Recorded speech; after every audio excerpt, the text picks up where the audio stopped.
ત્વમેવ સર્વમ મમ રંગદેવ.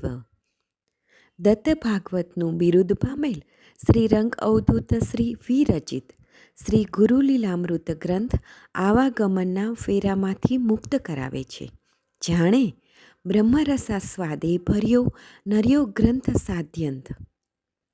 આ વરદ અને ઔપાસનિક ગ્રંથને રંગબાળ શ્રી જગદીશાનંદજીએ સરળ અને સંક્ષિપ્ત ગદ્ય લેખન રૂપે વર્ષના દરેક દિવસ માટે એક પેજ તેમ 364 પેજમાં આ શ્રીરંગ બ્રહ્મરસાસ્વાદનું સર્વને રસપાન કરાવ્યું છે.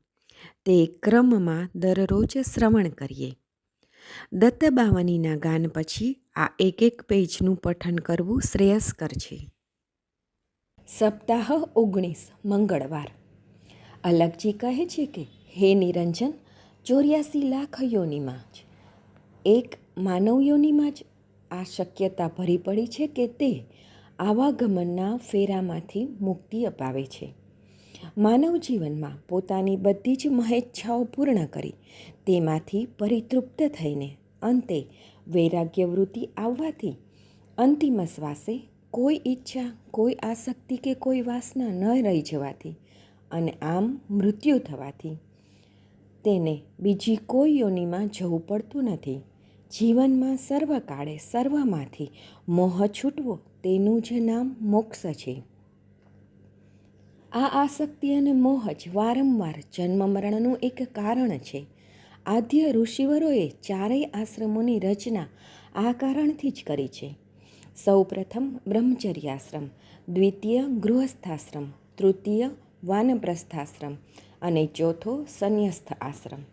આ ચારેય આશ્રમોમાં બીજા નંબરના ગૃહસ્થાશ્રમને જ ધન્યો ગૃહસ્થાશ્રમ ગણ્યો છે. ગૃહસ્થાશ્રમમાં જ સર્વ કામનાઓ, ઈચ્છાઓ માણીને તેમાંથી સ્વયં સ્ફુરણાથી સાચું સુખ ક્યાં છે તેની સ્વયં આત્મસૂઝ પ્રગટતા, જીવનમાં સત્યપ્રકાશનું સાચું દર્શન થતાં, ત્યાગમાંથી વૈરાગ્ય તરફની સાચી લગ્ની લાગતા અને મોહનો ક્ષય થતા જીવાત્મા ગૃહસ્થાશ્રમમાંથી જ અતિ સરળ સહજતાથી આ ભવના ફેરામાંથી છૂટી શકે છે. પણ તેના માટે પોતાની પ્રબળ આત્મશક્તિ, આત્મસૂઝ ને ગુરુકૃપાથી આત્મજ્ઞાન સમજાયું હોય તો જ અંતે આત્મપથ પર પહોંચાય છે. અને ત્યાં પહોંચ્યા પછી સંપૂર્ણ અનાસક્તિ વાસનારહિત જીવાત્માને જોતા સ્વયં ઈષ્ટગુરુ જ મોક્ષપદને પ્રાપ્ત કરાવે છે. માટે જ અવધૂતી આનંદમાં ભગવાન શ્રી રંગાવધૂતજીએ ગાયું છે, ગીતા અજબ પઢાયા રે, મુझको ત્યાગી બનાયા રે. અવધૂતી આનંદ, ભજન નંબર 79, પાના નંબર 64, પંક્તિ નંબર 1. અને મોક્ષની વાત સમજાવતા કહે છે, મનન મોક્ષ મહામંત્ર શીખાયો. ચારેય આશ્રમોમાંથી માટે જ બીજા નંબરના આશ્રમને શ્રેષ્ઠ વર્ણવ્યો છે. આપણા આદ્ય ઋષિવરો જુઓ ને, ગૃહસ્થાશ્રમીઓ જ હતા ને. આપણા દેવાધિદેવો પણ. અને સાધુ થવું કે બાવા બની દૂર દૂર નાસી જનારને જ મોક્ષ પ્રાપ્ત થાય છે તેવું ક્યારેય હોતું જ નથી. કેટલાકને ઘર સંસારમાં સૌ સ્વજનો સાથે હળીમળીને રહેવામાં કેટલીક વાર મતમતાંતરો કે અણસમજ કે જીદી સ્વભાવ કે મારો કક્કો જ સાચો અથવા હું કહું છું તેમ કેમ ન થાય, આવી કેટલીક મમત્વ કે જિદ્દી સ્વભાવને કારણે કંટાળીને કેટલાક ગૃહત્યાગ કરી ભાગી જાય છે. કેટલાકને પોતાની બિન આવડતને કારણે અથવા કોઈ અંગત પૂર્વગ્રહને કારણે એકબીજા સાથે બનતું ન હોય અને આખરે બધાને પોતાનો વાંક ન કાઢતા અન્યનો વાંક કાઢી સૌને રડી રડાવી સ્ત્રીનો તિરસ્કાર કરી સંસાર છોડી નાસી જાય છે. આવા તો કેટલાય ગૃહત્યાગના બનાવો બનતા હોય છે અને અંતે કોઈ સાધુના સ્વાંગમાં દાઢીમૂછ, જટા વધારી, ભગવા પહેરી આમ તેમ ભટકતા હોય છે. કેટલાક તેના સ્વાંગથી, વેશથી, વાણીની છટાથી લોકોને છેતરીને પોતાનું પેટીયું રડતા હોય છે.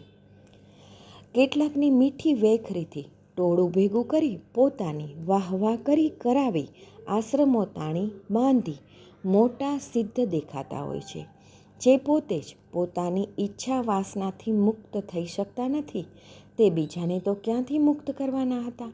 જે પોતે જ અશાંતિમાં તણાતો હોય તો બીજા અશાંતને તે ક્યાંથી શાંતિ આપી શકવાનો હતો? જીવાત્મા જન્મજાત આવેલી બધી જ કામનાઓને જાણી અથવા શુભ અશુભ, સાચું સુખ અને અતિ દારૂણ દુઃખ શેમાં છે તે સ્વયં સ્ફુરણાથી સમજીને સ્વયં આત્મજ્ઞાન પામવાની સહજ ઈચ્છા પ્રગટાવે છે, ત્યારે જ તે વૈરાગ્ય તરફ વળે છે. અને જેને બધું જ માણ્યા પછી ક્યાંય કશું ભોગવવાનું રહેતું નથી અથવા તો તેવા પ્રકારની ઈચ્છા જ થતી નથી, એ જ મહાસુખ સાગરની અનંત લહેરોમાં લહેરાઈ અનંતને પામે છે. જેમ જેમ વિષયે રમે વધે વાસના જાણ, જ્ઞાનીને પણ નરકમાં પાડે આખર માન. શ્રી ગુરુ લીલામૃત અધ્યાય 51 દોહરો 33. અવધૂત ચિંતન શ્રી ગુરુદેવ દત્ત.